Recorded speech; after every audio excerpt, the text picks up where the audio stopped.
السلام علیکم ناظرین، میں دراصل محمود کو واپس لینے آیا تھا۔ علی بن ورقہ نے اپنی بہن فاطمہ سے کہا، اس کی مجھے بے حد ضرورت ہے، اگر میں اسے واپس لوٹانے سے انکار کر دوں تو؟ فاطمہ نے بھویں سکیڑ کر کہا، کیوں انکار کر دو؟ کس حیثیت سے انکار کرو گی تم؟ وہ تمہارا غلام نہیں ہے، وہ صرف میرا غلام ہے، میں ہی اس کا آقا ہوں۔ علی بن ورقہ بھی پھر گیا، اسے اپنی بڑی بہن کا ذرا لحاظ باقی نہیں رہا۔ تمیز کے دائرے میں رہو علی، اور یہ بات کان کھول کر سن لو کہ محمود اب میرا ہے اور میرے پاس ہی رہے گا۔ تم کیا کوئی بھی اسے مجھ سے نہیں چھین سکتا؟ فاطمہ سخت لہجے میں بولی۔ علی بن ورقہ کے لیے حالات سنگین ہو رہے تھے، وہ کسی بھی صورت میں محمود کو کھونا نہیں چاہتا تھا۔ اس نے ایک ہی لمحے میں فیصلہ کر لیا، ایک لمبا اور چمکتا ہوا خنجر اس نے پہلو سے نکالا۔ فاطمہ بھائی کے اتوار دیکھ کر دنگ رہ گئی تھی۔ تمہاری اتنی جرأت ہے، بڑی بہن کو خنجر دکھا کر دھمکاؤ؟ فاطمہ اس کی بیہودہ حرکت پر جہاں صدمے سے دوچار ہوئی تھی، وہیں اس کے غصے کی انتہا باقی نہ رہی۔ میں اپنے مفادات کے تحفظ کی خاطر ہر طرح کی حرکت کا مظاہرہ کر سکتا ہوں، اسے تم محض دھمکی مت سمجھو۔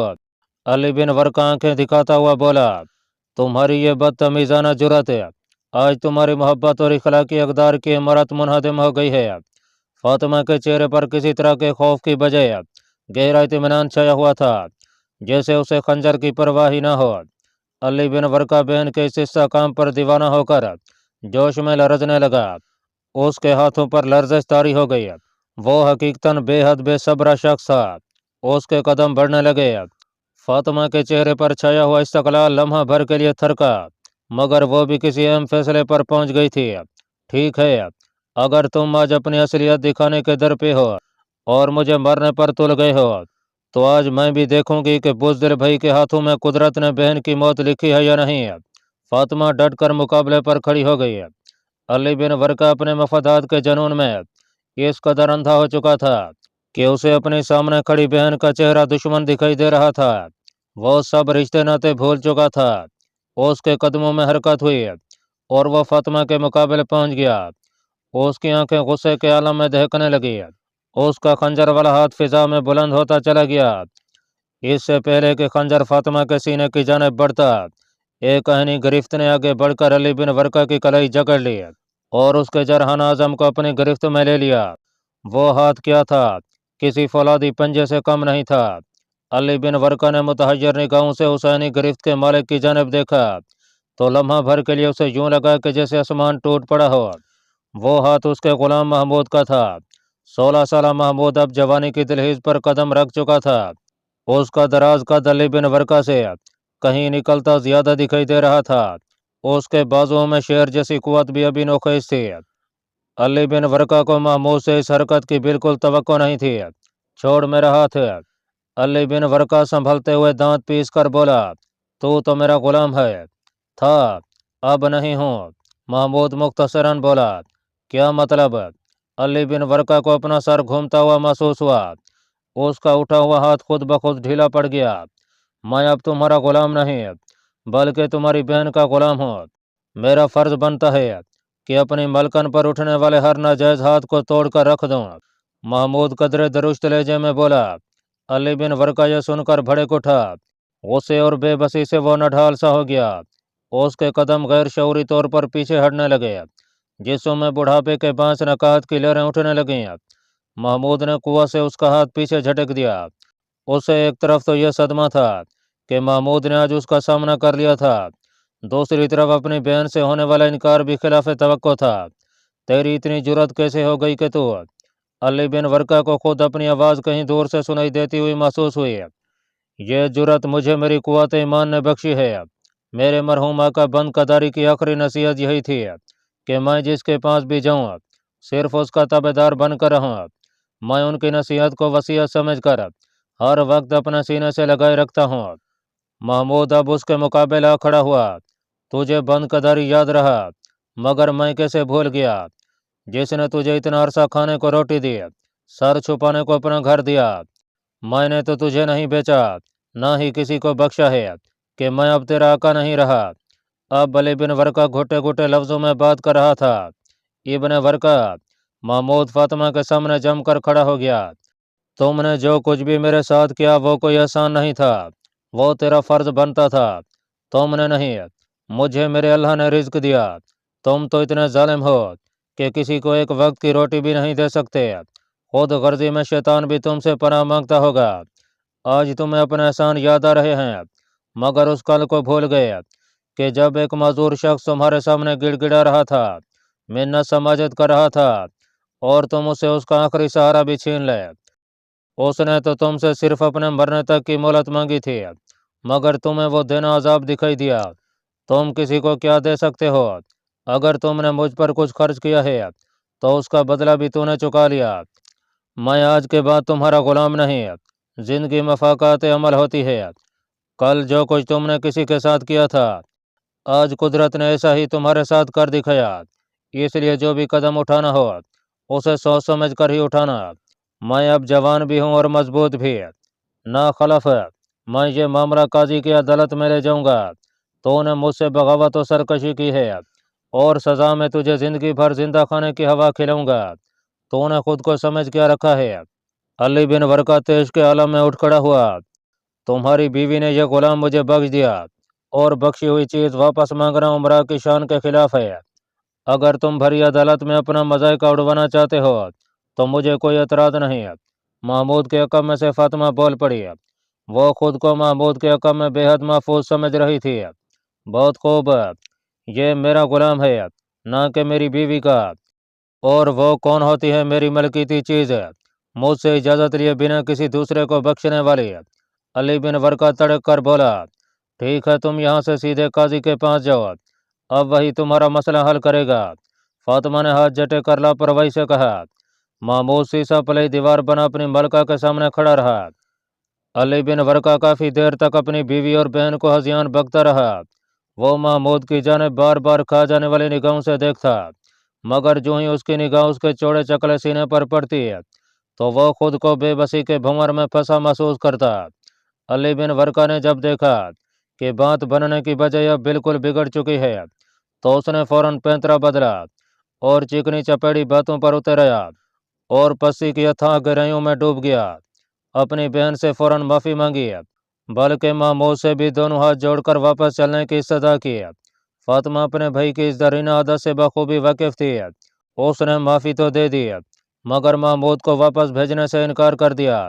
यह तमाशा काफ़ी देर तक यूं ही चलता रहा। महमूद खुद भी उसके साथ वापस नहीं जाना चाहता था। उसे फातिमा का सहारा मुयस्सर आ गया तो वह खुद को मजबूत हिसार में महसूस करने लगा। अली बिन वर्का ने जब देखा कि बात किसी भी तौर नहीं बन पा रही है तो उसने इंतकामन यकायक खंजर जेरी जानब से निकालते हुए एक तेज वार महमूद पर कर दिया। महमूद बेशक पूरी तरह चौकन्ना खड़ा था, मगर वो इस नागिहानी हमले को फौरी तौर पर ना समझ सका। ज़ाती मुदाफ़त में उसका बायां बाजू लाशौरी तौर पर सामने फैल गया और खंजर बाएं बाजू में घुसता चला गया। महमूद के मुंह से हल्की सी कराह निकली। अली बिन वर्का ने उसे कमज़ोर पाते ही मजीद चढ़ाई करना चाहिए। महमूद में जख्मी हुआ था, उसकी कुव्वत मुकम्मल तौर पर ख़त्म नहीं हुई थी। उसने अली बिन वर्का की कमर में पुश से हाथ डाला और उसे दाएं बाजू से उठाकर पूरे जोर से ज़मीन पर पटक दिया। अली बिन वर्का की नातवां और बूढ़ी हड्डियां झनझना उठीं। वो तकलीफ से कराहता हुआ दोबारा उठने के काबिल न हो सका। फातिमा का चेहरा गुस्से की शिद्दत से सुर्ख हो गया। उसे अपने भाई की जरहाना हरकत पर शदीद सदमा पहुंचा था। वो तेजी से आगे बढ़ी और उसने पांव से जूती उतार ली। फिर क्या था, भाई बड़ी बहन के हाथों जूतियों से पीटने लगा। अली बिन वर्का ने फिर गिड़गिड़ा कर माफ़ी मांगना शुरू कर दी। फातिमा को अपने भाई पर अब जरा एतबार नहीं रहा था। उसने महमूद को हुक्म दिया कि वो उसके दरिंदा सिफत भाई को उसकी निगाहों से ओझल कर दे। महमूद इस स्ना में एक छोटा सा कपड़ा अपने बाजू पर बांध चुका था। उसकी कमीज खून से तरबतर हो चुकी थी। उसने अपनी मलका की ख्वाहिश बजा लाते हुए अली बिन वर्का को अपने कंधे पर बोरे की मनद लादा और दरवाजे के बाहर उठाकर गली में पटक डाला। उसके भारी भरकम जिस्म के गिरने से खासी आवाज़ बुलंद हुई थी। बाहर कई राहगीर उस जाने मुतवज्जे हुए थे, मगर किसी के पास इतना वक्त नहीं था कि वो ठहर कर माजरा पूछते। अली बिन वर्का ज़मीन पर गिरा, बुरी तरह से करा रहा था। वो कराते हुए भी अपनी बहन और महमूद को सलवातें सुनाने से बाज नहीं आया। शायद इस बार उसकी एक दो हड्डियां जरूर टूट गई होंगी। महमूद ने जोर से दरवाज़ा बंद कर दिया। नाजरीन, काजी अमादुद्दीन साले जोहर की नमाज अदा करके वापस अपनी अदालत में दाखिल हुए तो अदालत में मौजूद लोगों के चेहरों पर बेचैनी सी फैल गई। ये मलकुल साले इस्माइल अयूबी सुल्तान दमिश्क की जानब से काजी मुकर्रर थे। मलकुल साले सुल्तान सलाहुद्दीन अयूबी के भाई मलिक आदिल की औलाद में से था। काजी मादुद्दीन लोगों के मसाइल और मुकदमात को निपटाने में एक उम्र बिता चुके थे। आज का मुकदमा बड़ा दिलचस्प था, जिसमें एक मालिक और एक गुलाम दोनों एक साथ मुद्दई भी थे। सुबह से इस मुकदमे पर कार्रवाई जारी थी। शहादतें सुन ली गई थीं। दोनों फरीकैन का मौका भी वाज़ेह हो चुका था। अब फैसले की घड़ी थी। एक तरफ इंसाफ का दामनगीर अली बिन वरका था, तो दूसरी तरफ उसकी बहन फातिमा महमूद की मलका की हैसियत से मुद्दईया थी।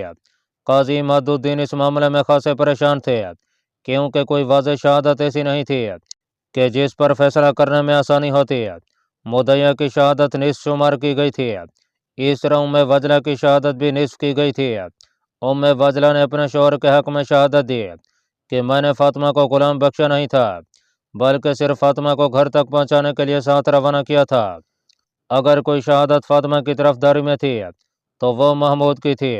महमूद चूंकि खुद एक फरीक बन चुका था, इसलिए उसकी शहादत को मशकूक निगाहों से देखा जा रहा था। लोगों को इस बात में दिलचस्पी थी कि काजी सुलझे हुए कजिए को कैसे निपटाएंगे। काजी इमादुद्दीन ने जोहर की नमाज के बाद मुसल्ला पर काफ़ी देर तक इस बारे में गौर किया कि उन्हें किस फरीक के हक में फैसला देना चाहिए। फातिमा के पास शहादत की कमी थी, मगर उसके चेहरे पर सच्चाई झलक रही थी। अली बिन वरका के चेहरे पर उन्हें तकब्बुर और खुद नुमाइशी महसूस हुई। वो फातिमा के हक में अपना फैसला देना चाहते थे, मगर हालात वाक़यात उसके बरअक्स थे। महमूद का चेहरा ऐसा था कि कोशिश के बावजूद काजी अमादुद्दीन उस पर कोई वाज़ेह सूरत तलाश नहीं कर पाए। अली बिन वरका की इस्तदा ये थी कि ग़ुलाम बेशक उसे ना लुटाया जाए, मगर उसकी बगावत पर सख्ती का रवैया अपनाया जाए और उसे कड़ी सज़ा के तौर पर कैद बामुशक्कत दी जाए, ताकि आने वाले वक्त में गिलमान को कड़ी नसीहत व इबरत हो। किसी हद तक उसकी इस्तदा दुरुस्त भी थी, मगर जाने क्यों अली बिन वरका के मुतालबे में काजी इमादुद्दीन को करार नहीं मिल रहा था। उन्हें फातिमा के ज़ाती वस पर शहादत मिल चुकी थी कि वो अपने अहबाब और हमसइयों में सच्चाई और दियानतदारी में खासी शोहरत रखती है, मगर वो इस मुकदमे में अपने हक में कोई सच्चाई पेश नहीं कर सकी थी। उसके घरेलू हालात भी ऐसे नहीं थे कि वो ग़ुलाम रखने की मुतहम्मिल हो सकती है, जबकि उसके मुकाबले में अली बिन वरका की अमारत और समाजी हसीयत निहायत मजबूत थी। काफ़ी सोच विचार के बाद वो खंकार कर गोया हुए। वहाँ मौजूद लोगों की चेमगोयाँ यकलख थम गईं। अय मोमनो, बेशक आला व अरफा अदल व इंसाफ करने वाली एक ही अल्लाह की ज़ात है। मैंने इस मामले की समाअत के बाद जो फैसला किया है, मुमकिन है कि आप लोगों को सही ना लगे, मगर मेरा दिल इस पर मुतमईन है। अली बिन वरका ने यह दावा किया कि उसकी बहन उसके ख़ास ग़ुलाम महमूद को ज़बरदस्ती हथियाना चाहती है और वह ग़ुलाम मुकम्मल तौर पर फातिमा की मुट्ठी में है। इसके सबूत में जो वाक़या पेश किया गया है, उसके गवाह भी काबिल गौर हैं। अली बिन वरका पर मार पीट और तशद्दुद मुझे भी दिखाई दे रहा है, लेकिन इसके साथ साथ महमूद के बाजू पर मौजूद ज़ख्म भी अपनी ही कहानी सुना रहा है। अली बिन वरका एक मुअज़्ज़ज़ और हुकूमती ओहदेदार है, इलावा अज़ीम व साहिब सरवत भी है। उसके मुकाबले में फातिमा का मौक़िफ़ यह है कि उम्मे वजला यानी अली बिन वरका की बीवी ने अपनी खुशी और रज़ामंदी से महमूद को उसे सौंपा है, जिस पर उम्मे वजला मुनहरिफ है। मेरे ख्याल में भी कुछ इस किस्म का मामला हुआ है। दो ख़वातीन की आपस में लड़ाई होना या एक दूसरी को कोई शय दे देना आम सी बात है। महमूद के मौक़िफ़ से भी यही बात वाज़ेह होती है। अब सवाल ये पैदा होता है कि क्या महमूद का मालिक अली बिन वरका है या फातिमा। फातिमा की मुनकसर मिजाजी और साबका शोहरत को सामने रख कर देखा जाए तो वो ग़ुलाम रखने की ज़्यादा हकदार है। ये उसकी दुनियावी अच्छाइयों का इनाम है। अली बिन वरका को सिर्फ इस बात की तमन्ना है कि ग़ुलाम बेशक उसे ना दिया जाए, मगर उसे जिंदा खाने में ज़रूर डाला जाए। ये इंतकामी कार्रवाई दिखाई देती है जो कि वो महमूद और अपनी बहन दोनों से लेने का ख्वाहिशमंद है। ग़ुलाम पर कत्लाना हमले के जुर्म में उसे भी सज़ा दी जा सकती है, मगर मैं ये फैसला सुनाता हूँ कि अगर अली बिन वर्का अपने जुर्म की सज़ा से बचने का ख्वाहिशमंद है तो उसे महमूद से और उसकी सज़ा की सदा से मरहूम होना पड़ेगा, वरना दोनों फरीकैन बराबर के जुर्मदार हैं और दोनों को उनके जुर्म की नौयत मद्देनज़र रखते हुए सज़ा दी जाएगी। काजी इमादुद्दीन का फैसला पेचीदा और उलझा हुआ था। लोग अपने से हाँकने लगे। अली बिन वर्का ने जब अपने जुर्म की बाबत सुना तो उसका रंग उड़ गया। अगर उसे सज़ा हो जाती तो वह हमात वापस लौटने के काबिल नहीं रहता। वहाँ खुद पर उठने वाली उंगलियों को वो किसी भी सूरत में बर्दाश्त नहीं कर सकता था। वो अपनी जगह से पहलू बदलने लगा। महमूद यूं खड़ा था जैसे उसे किसी बात की परवाह न हो। अगर सज़ा हो गई तो भी कुछ नहीं होगा और ना हुई तो भी कोई पहाड़ नहीं टूटेगा। चंद ही लम्हों बाद अली बिन वर्का ने अपनी हशमत और जहाँ पर महमूद को कुर्बान कर दिया। वो अपना मकाम नहीं खोना चाहता था। महमूद के हाथ से निकल जाने का अफसोस तो उसे ज़रूर था, मगर वो ऐसे दुराहे पर आन खड़ा हुआ जहाँ उसे दो में से एक शय का इंतखाब करना था। उसने शायद गलत इंतखाब किया था। महमूद के साथ उसके बेटे का मुस्तकबिल जुड़ा था, जबकि इज़्ज़त और नमूद सिर्फ उसकी ज़िंदगी तक बाकी रह पाती है।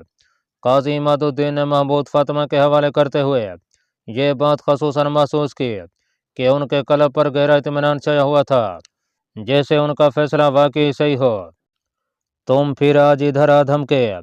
तुम्हें कितनी मर्तबा समझाया है कि मेरे बाप या भाइयों ने तुम्हें देख लिया तो तुम्हारी लाश के टुकड़े किसी वीराने में चील कौवे खाते दिखाई देंगे। वो तेजी से दाएं बाएं देखते हुए लफ्ज चबाते हुए बोली, चलो ऐसा ही सही है, मेरी बदौलत चील कौवों का तो पेट भर जाएगा। मैंने हर तरह के डर और खौफ को अपने दिल से निकाल फेंका है। तुम्हारा बाप या भाई मेरा कुछ नहीं बिगाड़ सकेंगे। वो लापरवाही से हंसता हुआ बोला।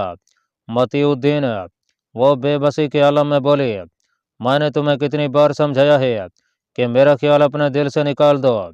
मैं तुम्हें कभी नहीं मिल पाऊंगी। मेरा ताल्लुक मंगोल कबीले से है और हमारे बुजुर्ग किसी बाहर के शख्स से रिश्तेदारी नहीं बनाया करते और फिर किसी मुसलमान से सवाल ही पैदा नहीं होता। वो इस बात को अपनी जिल्लत समझते हुए तुम्हारे सारे ख़ानदान को तय तय कर देंगे। मुझ पर ना ही कम अज़ कम अपने ख़ानदान वालों पर तरस खाओ। महज अभी मतीउद्दीन ने सीने पर अदाए दिल अवैज़ी से हाथ रखते हुए सदा लगाई, मोहब्बत में ख़ानदान नहीं होते, सिर्फ एक महबूबा होती है और दूसरा उसका महबूब, बाकी सब जालिम समाज है। जब मैं महबूब फरिश्त में अपना नाम लिखवा चुका हूँ तो जालिम समाज से टक्कर तो लेना ही पड़ेगी ना। लगता है तुम्हारा दिमाग ज़रूरत से ज़्यादा खिसक गया है। इसे ठिकाने पर लाने के लिए किसी न किसी की तलवार ज़रूर हरकत में आएगी। तलवार औजार की बातें मत करो, मैं तो निगाह के वार से हलाक होने का मुतमन्नी हूँ। मतीउद्दीन ने आह भरते हुए कहा, मेरे ख्याल में मेरे बाप की आंखें तुम्हारी इस हसरत को ज़रूर पूरा करेंगी। वो चहक कर बोली, कुछ तो ख्याल करो, इतनी खुशगवार तन्हाई में किस जलाद का नाम ले रही हो। उसकी मोटी मोटी कबूतर किसी सुर्ख आंखों से खुमार नहीं बुखार हो जाएगा। मतीउद्दीन वो संजीदा हो गई, मजाक की बात छोड़ और अकल से काम लो। तुम्हारा यहाँ इस तरह चोरी छुपे आना बेशक तुम्हारे ख्याल में बहादुरी से मासूम किया जाता होगा, मगर मेरे ख्याल में यह खुदकुशी करने के मुतरादिफ है। तुम अच्छी तरह जानते हो कि मंगोल और ततार मुसलमानों को अच्छी निगाह से नहीं देखते, वह उनके सरों को हरीसाना निगाहों से देखते हैं। अगर खुशकिस्मती से तुम्हारे ख़ानदान को मंगोलों ने अमान दे रखी है तो उसे यूं गिनवाना ठीक नहीं। तुम सही कह रही हो गुलवकोज, मगर मैं क्या करूं? तुम्हें जब तक देख ना लूं मुझे एक पल भी करार नहीं आता। मतीउद्दीन हाल दिल बयान करने में मुनहमिक था कि गुलवकोज ने उसकी बात काट दी। बस बस, जिस खराबी से मैं तुम्हें दूर रखने की सही करती हूँ तुम फिर उसी का कजिया लेकर बैठ जाते हो। समझ में नहीं आता कि तुम्हें कैसे बांध रखूं। तुम खूबसूरत हो, बहादुर और जीदार हो, जवान और शरीफ और नफ्स हो। ये सच है कि तुम मुझे अच्छे लगते हो, मगर इसका मतलब यह नहीं कि मैं तुम्हारी या तुम मेरी खातिर किसी खून खराबी की शुरुआत कर दें। क्या बात है, मैं आज जब से यहाँ आया हूँ तुम बार बार खून खराबे का जिक्र किए जा रही हो। तातारी खून की विरासत का असर अपनी जगह सही है, मगर इसे हटकर भी तुम कोई अच्छी बात कह सकती हो। अच्छी बात है, गोलवकोज ने आंखें निकाल कर कहा, अब अच्छी बात यही होगी कि मैं जोर से अपने भाई को आवाज़ दूँ और तुम्हें उसके हवाले कर दूँ। जब भी बात करोगी तो कोई उल्टी सीधी ही हाँकोगी। मैं यहाँ तुम्हारी ऐसी बातें सुनने के लिए नहीं आया हूँ। तुम्हारा दिमाग हकीकतन चल गया है। मैं भला अब क्या कर सकती हूँ? तुम अब शायद मुझसे उकता चुकी हो, लिहाजा मेरा लौट जाना अब ज़रूरी हो गया है। मैं तुम्हें पाकर ही दम लूँगा, चाहे इसके लिए मुझे आसमान से तारे ही क्यों न तोड़ कर लाना पड़े। मैं अब जाता हूँ। मतीउद्दीन ने उसके बिगड़े तेवर देखकर वहाँ से निकल जाना मुनासिब समझा।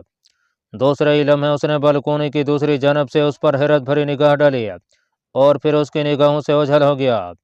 गोलवकोच धड़कते दिल से उसकी जानब देख रही थी। उसे खदशा था कि कहीं वह हकीकतन किसी की निगाहों में न आ जाए, मगर मतीउद्दीन को जाने कौन सा चोर रास्ता मिल चुका था जहाँ से वो जब दिल चाहे आ जाया करता था। वो काफ़ी देर तक वहीं खड़ी उसकी सलामती के लिए दुआएं मांगती रही। वो एक मंगोल कबीले के सलार की बेटी थी जो दरियाए वल्गा के किनारे आबाद सिराय नामी शहर में आबाद था। इसके अलावा उसका बाप मंगोलों में मुमताज़ हैसियत का मालिक था। उसका नाम कोनई खान था। चंगेज़ खान के लश्कर में उसने हज़ारों मुसलमानों का खून बहाया था। जब 626 हिजरी में चंगेज़ खान ने वफात पाई तो वो सिराय चला आया। नए खान आज़म ने सल्तनत को सूबों में तकसीम किया तो ये इलाका कुबलई खान के हिस्से में आया। यह इलाका उर्दू ज़री के नाम से मशहूर था क्योंकि यहाँ के मंगोल कबाइल के खेमे सुनहरी रंग के होते थे, इसलिए उन्हें ख़ियाम ज़री या ज़री खेल कहा जाता था। इस मंगोली रियासत में सरजमीन खरजम मगरबी किपचाक उर्दू ज़री और रूस का लाखों मुरबा मील रकबा शामिल था। सराय इस पूरी सल्तनत का दारुल खिलाफा बन चुका था। खारजमी तहजीब की नकाली करते हुए यहाँ के लोगों ने भी पुख्ता मकानात तामीर कर लिए थे। यहाँ मुसलमानों के तिजारती काफ़िले अक्सर आते थे। मंगोल खुद उन काफ़िलों को तहफ़्फ़ुज़ फराहम करते, मगर जो ही कोई ताजर कोई मशकूक हरकत पाया जाता तो उसे बिला ताक़ीद कत्ल कर दिया जाता। चंगेज़ खान ने मुसलमानों के सरों की एक कीमत लगाई हुई थी जो उसकी वफ़ात के साथ ही ख़त्म हो गई। मंगोलों ने मुसलमानों के सरों की एक अरसा तक कीमतें वसूल की थीं। अब भी वह उनके सरों की जानिब भरीसाना निगाहों से देखते। नया ज़ाब्ता कानून बड़ा सख्त रखा गया था जिसमें ताजरों और सफारतकारों को मुकम्मल तहफ़्फ़ुज़ की यकीन दहानी कराई गई थी। शिकस्त खुर्दा सुल्तान जलालुद्दीन खारज़म इसी सल्तनत के ज़ेर हिस्सों में था। अपने इक़्तिदार की दोबारा हसूलियाबी के लिए सरगर्म रहा था और 628 हिजरी में एक कुर्द के हाथों कत्ल हो गया। मतीउद्दीन का बाप नूरुद्दीन बड़ा दीनदार और मुत्तकी शख्स था। उसने अपनी ज़िंदगी इस्लाम की खिदमत के लिए वक्फ कर रखी थी। वो बलख का रहने वाला था। जब चंगेज़ खान वहाँ हमलावर हुआ तो वो उन दिनों में एलोयाल मदीना गया हुआ था। वापस पहुंचकर उसने बलख की बर्बादी और तबाही देखी तो वो कई दिन तक आंसू बहाता रहा। उसने उसी दिन से फैसला कर लिया कि वो हर कीमत पर इन बिगड़े वेशियों को राह रास्त पर लाएगा। अल्लाह पाक कमी बेशी माफ़ फरमाए। अल्लाह आपका हामी और नासिर हो। आमीन।